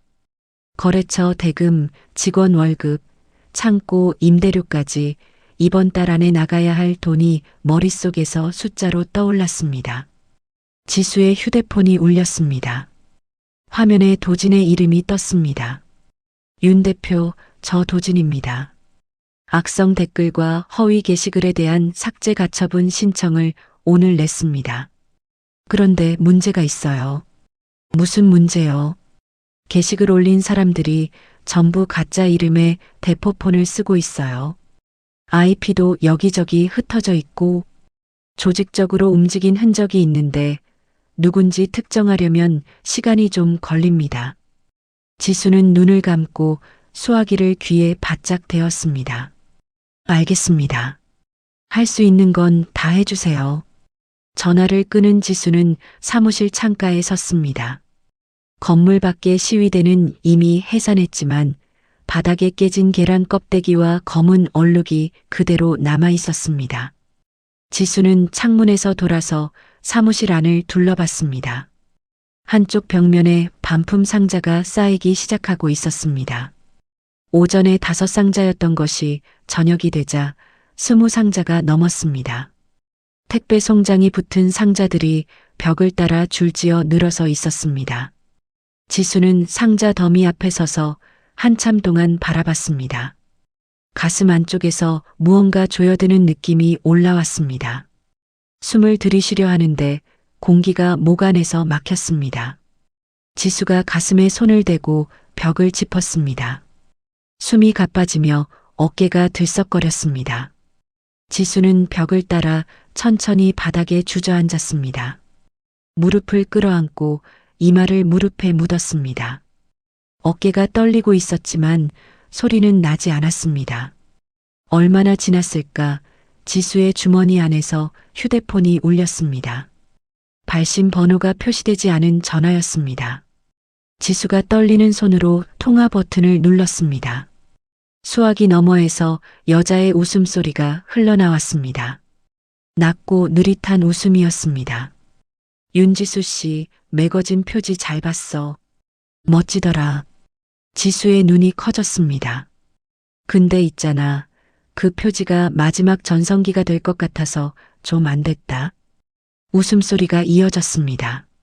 지수의 손에 들린 휴대폰이 미세하게 흔들렸습니다. 누구야? 몰라. 내 목소리도 못 알아듣겠어? 지수의 입술이 굳었습니다. 수화기 너머의 목소리가 누구인지 지수는 알아챘습니다. 사업이고 뭐고 네가 우리한테 한 짓 생각하면 이 정도는 약하지. 앞으로 더 재미있어질 거야. 전화가 끊겼습니다. 지수는 꺼진 화면을 내려다봤습니다. 화면 위로 지수의 얼굴이 어둡게 비쳤습니다. 지수의 눈에서 떨림이 사라지고 그 자리에 차가운 빛이 들어앉았습니다. 챕터 7 조롱 전화의 주인공을 추적하라. PC방 CCTV에 찍힌 전 남편과 상간녀, 그리고 완벽한 반격의 기자간담회. 그날 밤 지수는 도진에게 전화를 걸었습니다. 방금 유리한테서 전화가 왔어요. 번호 없이 이 사태를 자기가 벌인 거라고 조롱하더라고요. 확실합니까? 목소리를 똑똑히 들었어요. 최유리 맞아요. 도진은 수화기 너머에서 잠시 침묵했습니다. 내일 아침에 사무실로 와요. 사람 한 명 부를 겁니다. 다음 날 오전 도진의 사무실 회의실에 세 사람이 모였습니다. 도진 맞은편에 앉은 남자는 짧은 머리에 안경을 쓴 40대 초반의 사내였습니다. 도진이 지수에게 소개했습니다. 사이버 범죄 수사관 출신이에요. 지금은 사설 탐정 일을 하고 있습니다. 김영준 씨. 형준이 지수에게 가볍게 고개를 숙이며 노트북을 펼쳤습니다. 악성 게시글이 올라온 사이트 목록을 전부 주세요. IP 추적부터 시작하겠습니다. 지수가 준비해온 USB를 형준에게 건넸습니다. 형준은 USB를 꽂고 화면을 빠르게 넘기며 게시글 하나하나의 접속 기록을 분석하기 시작했습니다. 3일이 지났습니다. 형준에게서 도진의 휴대폰으로 연락이 왔습니다. 변호사님 찾았습니다. 최초 게시글 20개의 IP가 전부 한 곳으로 모여요. 경기도 안산에 있는 PC방입니다. PC방이요? 네. 그 PC방에 CCTV 확인을 요청했더니 협조를 해줬습니다. 영상 보내드릴 테니 확인해 보세요. 도진은 형준이 보낸 영상 파일을 회의실 모니터에 띄웠습니다. 지수가 옆에서 화면을 들여다봤습니다. PC방 내부를 비추는 CCTV 화면이었습니다. 구석자리에 모자를 푹 눌러 쓴 남자와 마스크를 한 여자가 나란히 앉아 있었습니다. 남자가 고개를 돌리는 순간 모자 챙 아래로 얼굴 윤곽이 드러났습니다. 영민이에요. 지수가 화면을 손가락으로 짚었습니다. 영상 속의 영민은 키보드를 두드리며 모니터를 뚫어지게 쳐다보고 있었습니다. 옆에 앉은 여자가 마스크를 턱 밑으로 내리며 영민에게 뭔가를 말하는 장면이 찍혔습니다. 유리였습니다. 도진이 영상을 일시 정지하고 유리의 얼굴이 나온 부분을 확대했습니다. 이거면 됩니다. 도진이 모니터를 가리키며 말했습니다. 형준의 후속 조사에서 더 많은 것이 밝혀졌습니다. 영민과 유리는 전 재산이 압류된 뒤 고시원과 PC방을 전전하고 있었습니다. 지수의 매거진 인터뷰가 나간 직후 두 사람은 인터넷 아르바이트 모집 사이트에서 글쓰기 일당 5만 원을 내걸고 사람을 모았습니다. 모집된 인원 12명이 각기 다른 PC방에서 동시에 악성 게시글을 올린 것이었습니다. 형준은 일당들에게 입금된 내역까지 추적해 영민의 계좌에서 빠져나간 소액이체 기록을 확보했습니다. 그 사이 지수가 의뢰한 공인 인증기관의 검사 결과가 나왔습니다. 지수가 검사기관에서 발급받은 공식 시험 성적서를 들고 도진의 사무실로 뛰어들어왔습니다. 나왔어요. 전 제품 유해물질 불검출이에요. 지수가 성적서를 탁자 위에 펼쳤습니다.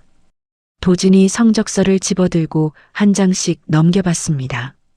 모든 항목에 불검출이라는 판정이 찍혀 있었습니다. 기자 간담회를 엽시다.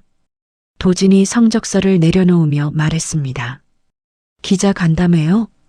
해명문만 내면 묻혀요. 기자들 앞에서 직접 터뜨려야 합니다. 성적서, PC방 CCTV 영상, 일당 입금 내역까지 한꺼번에. 지수가 고개를 끄덕였습니다. 이틀 뒤 서울 중구의 한 호텔 대연회장에 기자 간담회가 열렸습니다. 연단 위에 지수와 도진이 나란히 섰습니다. 플래시 세례가 쏟아졌습니다. 방송 카메라 5대가 연단을 향해 빨간 불을 켜고 있었습니다. 지수가 마이크 앞에 섰습니다. 먼저 제품을 믿고 구매해 주신 고객 여러분께 심려를 끼쳐드린 점 깊이 사과드립니다. 지수가 허리를 숙여 인사했습니다. 카메라 셔터 소리가 연달아 울렸습니다. 오늘 공인인증기관에서 발급한 시험 성적서를 공개합니다. 지수 뒤의 스크린에 성적서가 크게 떠올랐습니다. 전 항목에 걸쳐 유해물질 불검출이라는 판정이 선명하게 보였습니다.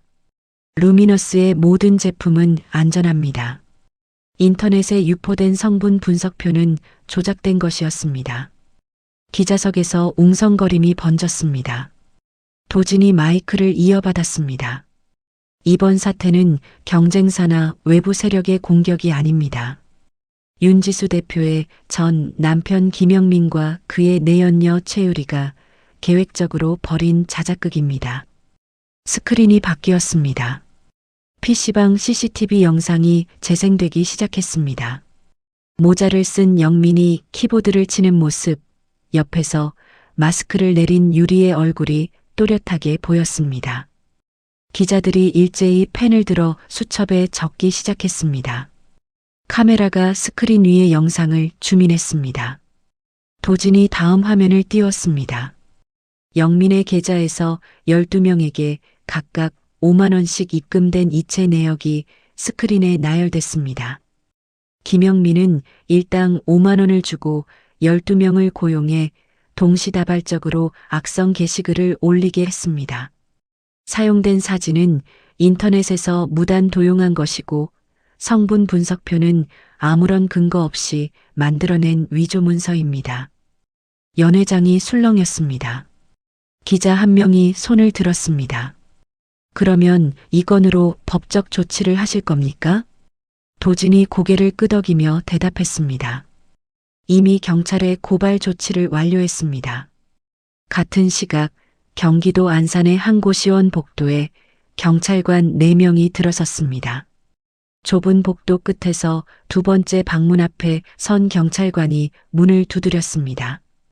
경찰입니다. 문 여세요.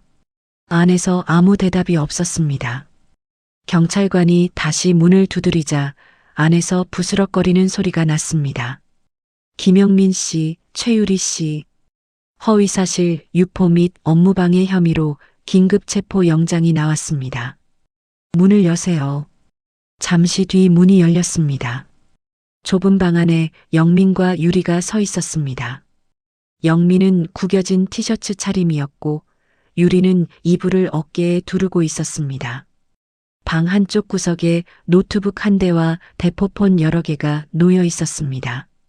경찰관이 안으로 들어서며 영민의 두 손에 수갑을 채웠습니다. 김영민 씨, 함께 가셔야 합니다. 유리에게도 수갑이 채워졌습니다. 경찰관 한 명이 노트북과 대포폰을 비닐 봉투에 담아 증거물로 압수했습니다. 고시원 밖으로 나온 영민과 유리가 경찰차에 탔습니다. 경찰차 문이 닫히기 직전 영민이 유리를 돌아보며 이를 드러냈습니다. 너 때문이야. 네가 그 전화만 안 걸었어도. 뭐, 글 쓰자고 한 건 당신이잖아. 두 사람의 말다툼 소리가 경찰차 안에서 새어나왔습니다. 경찰관이 뒷좌석 칸막이를 닫자 소리가 끊겼습니다. 경찰차가 좁은 골목을 빠져나가 큰 도로로 들어섰습니다. 기자 간담회 영상은 그날 저녁 뉴스 시간에 전국으로 송출됐습니다. 포털 사이트 메인에 루미너스 유해물질 논란, 전 남편과 상간녀의 자작극으로 밝혀져라는 기사가 올라왔습니다. 댓글창에는 분위기가 완전히 바뀌었습니다. 윤지수 대표 응원합니다. 다시 주문할게요. 전 남편 진짜 나쁜 놈이네. 감옥 가야 해. 루미너스 침구 다시 살 수 있나요? 언제 판매 재개해요? 판매를 중단했던 온라인 쇼핑몰 두 곳에서 지수에게 연락이 왔습니다. 이전보다 더 좋은 조건으로 다시 입점하겠다는 제안이었습니다. 백화점 측에서도 사과와 함께 재입점 협의를 요청하는 공문이 도착했습니다. 이틀 뒤 지수는 사무실에 직원들을 모았습니다. 환불하신 고객분들 전원에게 연락 돌려 사과 편지랑 같이 새 제품으로 교환해드리고 거기에 사은품도 넣어서 보내. 대표님, 그러면 비용이 꽤 나가는데요.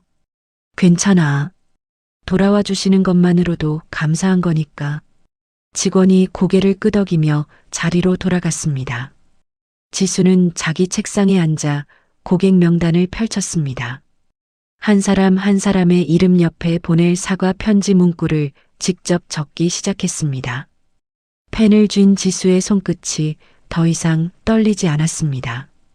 챕터 8 징역 선고받은 전 남편과 상간녀, 폐지 줍는 시어머니, 그리고 며느리에게 찾아온 완벽한 행복의 결말. 6달이 흘렀습니다.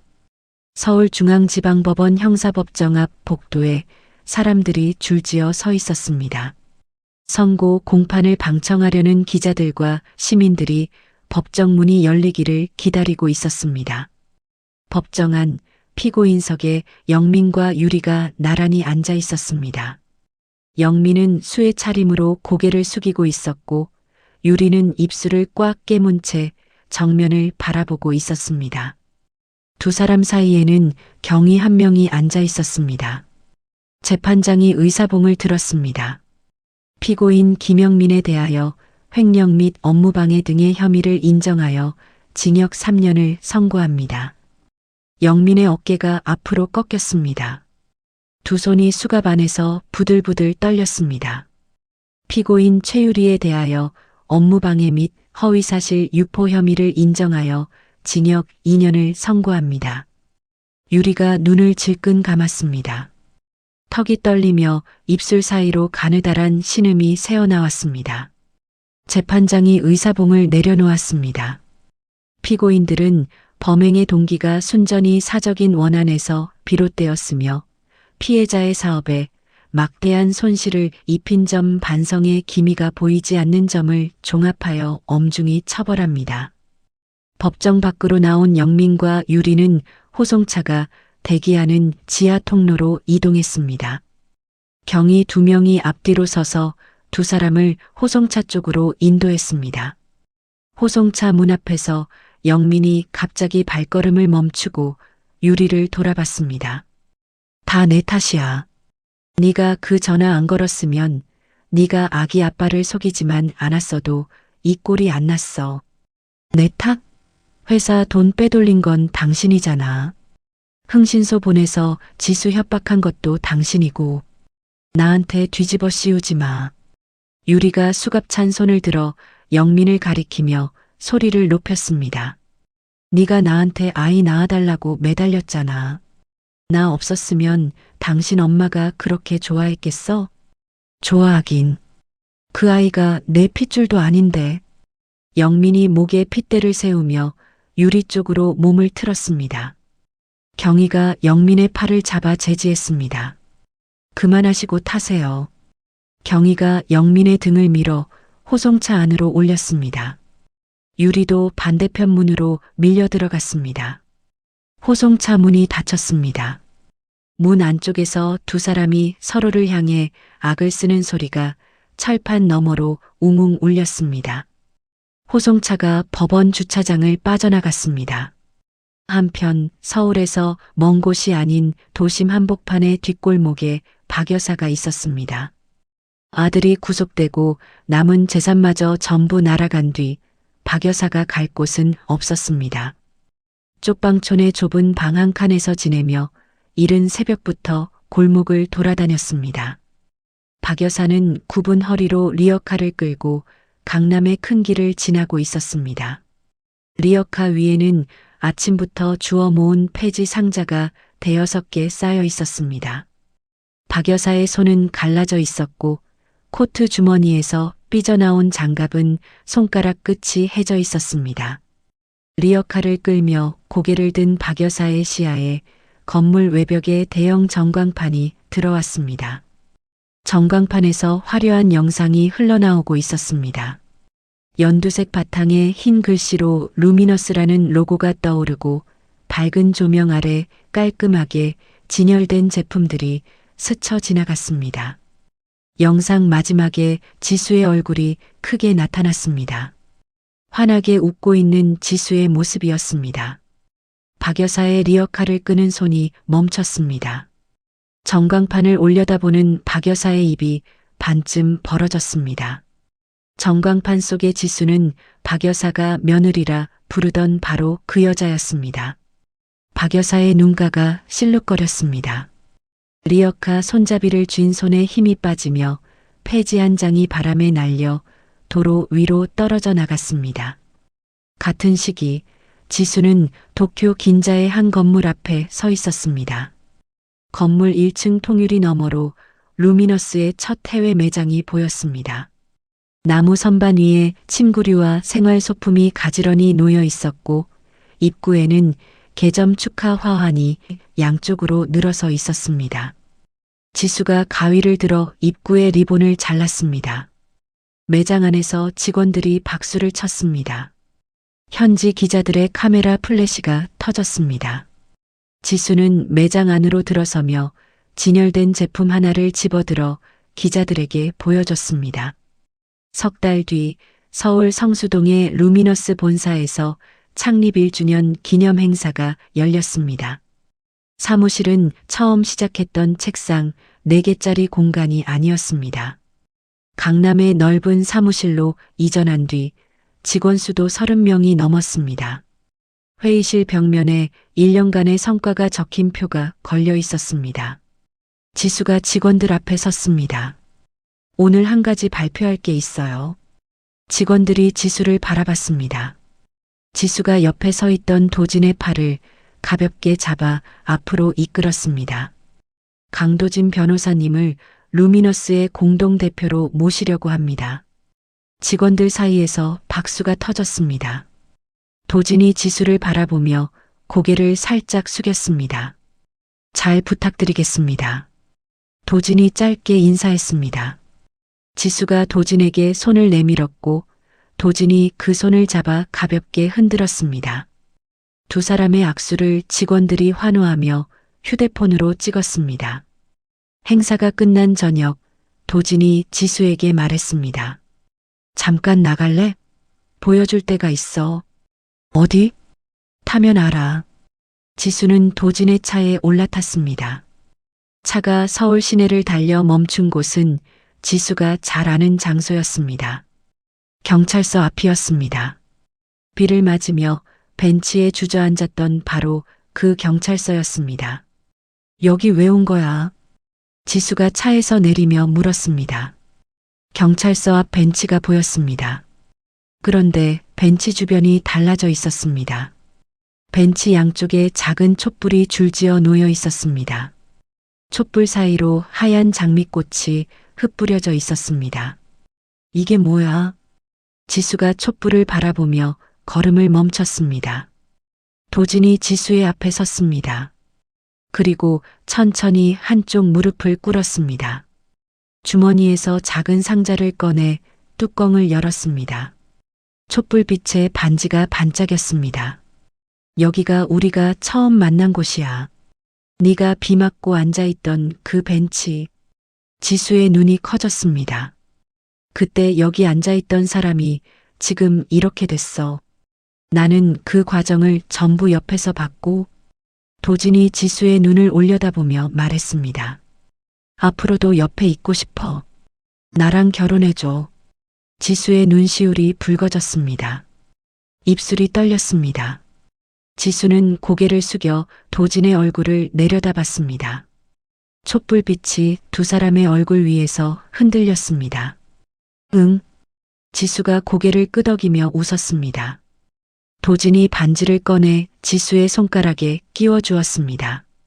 지수가 반지를 낀 손을 들어 촛불빛에 비춰봤습니다. 도진이 일어서며 지수의 손을 잡았습니다. 두 사람은 촛불이 켜진 벤치 앞에 나란히 서서 한참 동안 손을 놓지 않았습니다. 몇 달 뒤 서울 근교의 한 정원에서 작은 결혼식이 열렸습니다. 하얀 천이 드리워진 야외 단상 앞에 의자 30여 개가 놓여 있었습니다. 지수의 부모님, 도진의 가족, 루미너스 직원들, 친구 수빈이 자리에 앉아 있었습니다. 지수가 아버지의 팔을 잡고 잔디밭 위를 걸어 나왔습니다. 하얀 원피스 차림의 지수가 단상 앞에 선 도진 옆에 섰습니다. 두 사람이 서로를 바라봤습니다. 주례 없이 두 사람이 직접 쓴 서약을 읽었습니다. 도진이 먼저 종이를 펼쳤습니다. 앞으로 내 옆에서 같이 걸을게. 비가 와도. 지수가 종이를 펼쳤습니다. 나도. 이제 혼자 벤치에 안 앉을게. 하객들 사이에서 웃음과 박수가 터졌습니다. 지수의 어머니가 손수건으로 눈가를 닦았습니다. 두 사람이 나란히 손을 잡고 하객들 사이를 걸어 나왔습니다. 잔디밭 위로 오후의 햇살이 내려앉았습니다. 하객들이 꽃잎을 뿌렸습니다. 흰 꽃잎이 두 사람의 어깨 위에 내려앉았습니다. 지수가 걸음을 멈추고 뒤를 돌아봤습니다. 박수를 치는 사람들, 웃고 있는 직원들, 눈물을 훔치는 어머니. 지수의 얼굴에 미소가 번졌습니다. 누군가의 허락이 필요 없는 온전히 자기 것인 미소였습니다. 지수는 도진의 손을 꼭 쥐고 다시 앞을 향해 걸었습니다. 정원 끝에 나무 사이로 햇살이 길을 만들고 있었습니다.